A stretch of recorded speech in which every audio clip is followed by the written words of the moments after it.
In September 2010, BBC, Reuters, and other news agencies reported a sensational scientific discovery. Researchers at the United States National Center for Atmospheric Research and the University of Colorado have shown, through computer simulation, how the division of the Red Sea may have taken place. By sophisticated modeling, they've demonstrated how a strong east wind blowing overnight could have pushed water back at a bend where an ancient river is believed to have merged with the coastal lagoon. 63-mile-an-hour winds from the east could have pushed the water back at an ancient riverbed. The river would then have been pushed into the two channels, and a land bridge would have opened at the bend, allowing people to walk across the exposed mud flats. As soon as the wind died down, the waters would have rushed back in. And as the leader of the project said, when the scientific report was published, the simulations match fairly closely with the account in Exodus. So now we have scientific evidence to support the biblical account, though to be fair, a very similar case was made some years ago by Colin Humphreys, Professor of Material Science at Cambridge University and Professor of Experimental Physics at the Royal Institution in London, in his book, The Miracles of Exodus.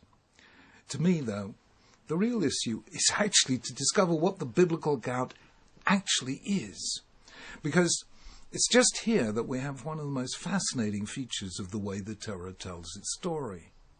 Here is the key passage. Then Moses stretched out his hand over the sea, and all that night the Lord drove the sea back with a strong east wind and turned it into dry land.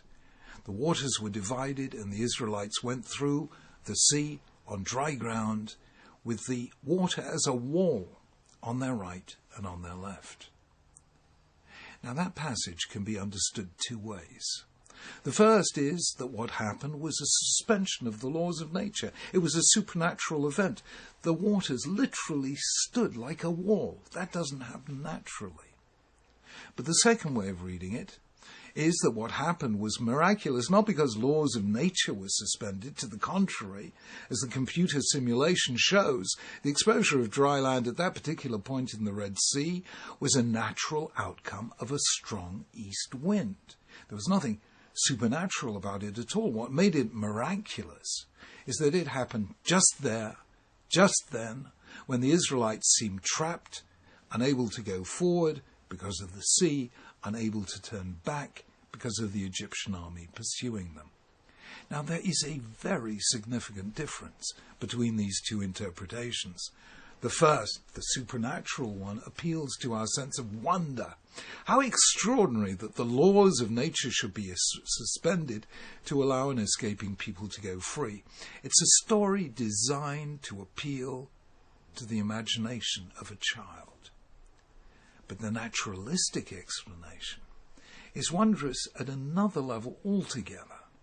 Here the Torah is using the device of irony.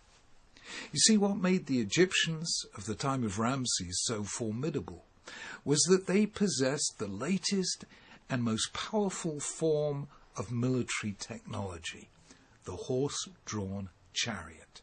That made them unbeatable in battle and fearsome. Now, what happens at the sea is poetic justice of the most exquisite kind. There is only one circumstance in which a group of people travelling on foot can escape from a highly trained army of charioteers, namely when the route passes through a muddy sea bed. The people can walk across, but the chariot wheels get stuck in the mud. The Egyptian army can neither advance nor retreat. The wind drops, the water returns. The powerful are now powerless, while the powerless have made their way to freedom. That second way of reading the narrative has a moral depth and subtlety that the first doesn't. And of course it resonates with the message of Tehillim, the book of Psalms that we say every day in our morning service. His pleasure is not in the strength of the horse, nor his delight in the legs of a warrior, The Lord delights in those who fear him, who put their hope in his unfailing love. The elegantly simple way in which the division of the Red Sea is described in the Torah so that it can be read at two quite different levels, one as a supernatural miracle, the other as a moral tale about the limits of technology when it comes to the strength of nations, that to me is genius. That is striking. It's a text quite deliberately written so that our understanding of it can mature as we mature. And we're no longer interested in the mechanics of miracles, but much more interested in how freedom is won or lost.